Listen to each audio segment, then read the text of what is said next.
अभी मेरी शादी को सिर्फ 2 साल ही हुए थे। लगभग 9 साल पहले मेरा कार एक्सीडेंट हुआ। मेरे हस्बैंड की किसी तरीके से आंख लग गई थी और कार नीचे खाई में जा गिरी।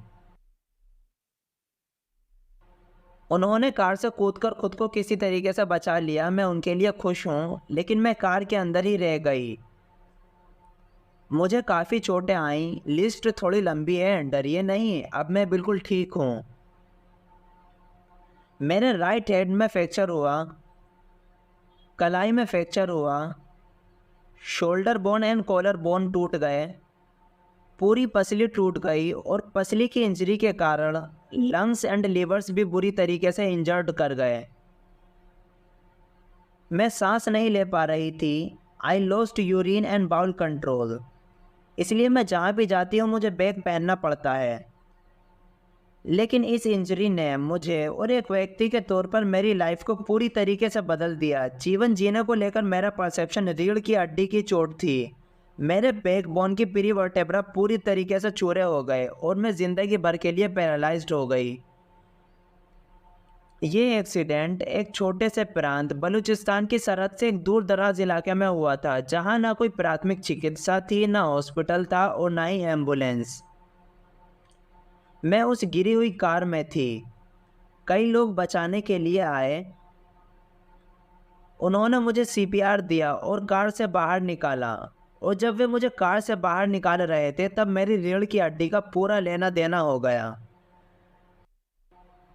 और अब ये बहस चल रही थी कि क्या हमें इसे यहीं रखना चाहिए, ये मरने वाली है, या कहीं लेकर चलना चाहिए। कोई एम्बुलेंस नहीं थी। सड़क के किनारे एक 4 व्हीलर जीप खड़ी थी। उन्होंने कहा, इसे जीप में बैठाओ और हॉस्पिटल लेकर चलो, जो 3 घंटे की दूरी पर है। और मुझे आज भी वह उबड़ खाबड़ सड़क याद है। मैं पूरी तरह से टूट चुकी थी। उन्होंने मुझे जीप के पीछे डाला और हॉस्पिटल ले गए, जहां मुझे रियलाइज़ हुआ कि मेरी हाफ बॉडी फ्रैक्चर हो चुकी है और हाफ पैरालाइज्ड। फाइनली हम हॉस्पिटल पहुंचे, जहां मुझे 2.5 महीने रहना पड़ा। मेरी कई सर्जरी हुई। डॉक्टर्स ने मेरे आर्म में और मेरी कमर को ठीक करने में मेरे कमर में बहुत सारा टाइटेनियम लगाया। इसलिए पाकिस्तान के लोग मुझे the iron lady of Pakistan पुकारते हैं।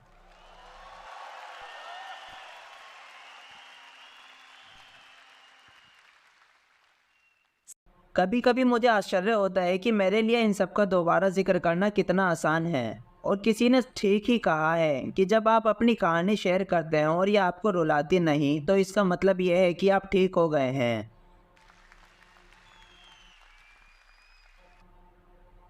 हॉस्पिटल के वो 2.5 महीने भयानक थे। मैं आपको इंस्पायर करने के लिए कहानियाँ नहीं बनाऊंगी। मैं नाउम्मीदी के कगार पर थी। एक दिन डॉक्टर मेरे पास आए और बोले, मैंने सुना है कि तुम एक आर्टिस्ट बनना चाहती थी, लेकिन तुम एक हाउसवाइफ बन गई। मेरे पास तुम्हारे लिए एक बैड न्यूज़ है। तुम दोबारा पेंटिंग नहीं कर पाओगी, क्योंकि तुम्हारी कलाई और आर्म बहुत ज़्यादा विकृत हो गए हैं। तुम दोबारा पेन नहीं पकड़ पाओगी। और मैं चुप रही। अगले दिन डॉक्टर मेरे पास आए और बोले, आपकी स्पाइन इंजरी इतनी गहरी है कि आप दोबारा चल नहीं पाओगी। मैंने एक गहरी सांस ली और कहा, इट्स ऑल राइट। अगले दिन डॉक्टर ने आकर कहा, तुम्हारी स्पाइन इंजरी और पीठ में जो फिक्सेशन है, उसकी वजह से तुम दोबारा बच्चे को जन्म नहीं दे पाओगी। उस दिन मुझे सदमा लगा। मुझे आज भी याद है, मैंने अपनी मदर से पूछा, मैं ही क्यों? और यहाँ से मैंने अपने एग्जिस्टेंस पर सवाल उठाना शुरू कर दिया। मैं ज़िंदा ही क्यों हूँ? जीने का क्या मतलब है? मैं चल नहीं सकती, पेंटिंग नहीं कर सकती, सब ठीक है, लेकिन अब मैं माँ भी नहीं बन सकती। एक महिला होने के नाते हमारे माइंड में ये बात चलती रहती है कि बिना बच्चों के हम इनकम्प्लीट हैं। और मैं अपनी सारी ज़िंदगी एक इनकम्प्लीट वुमन बनने वाली हूँ। क्या मतलब है इसका? लोग डरते हैं। वे सोचते हैं कि मेरा डिवोर्स हो जाएगा। मेरे साथ क्या होने वाला है? मैं जीवित ही क्यों हूँ? हम सब इस टनल का पीछा करने की कोशिश करते हैं। हम सब ये करते हैं क्योंकि हमें टनल के एंड में लाइट नज़र आती है, जो हमें चलाती रहती है। माय डियर फ्रेंड्स, मेरी सिचुएशन में एक टनल थी जिस पर मुझे लुढ़कना था, लेकिन वहाँ कोई लाइट नहीं थी।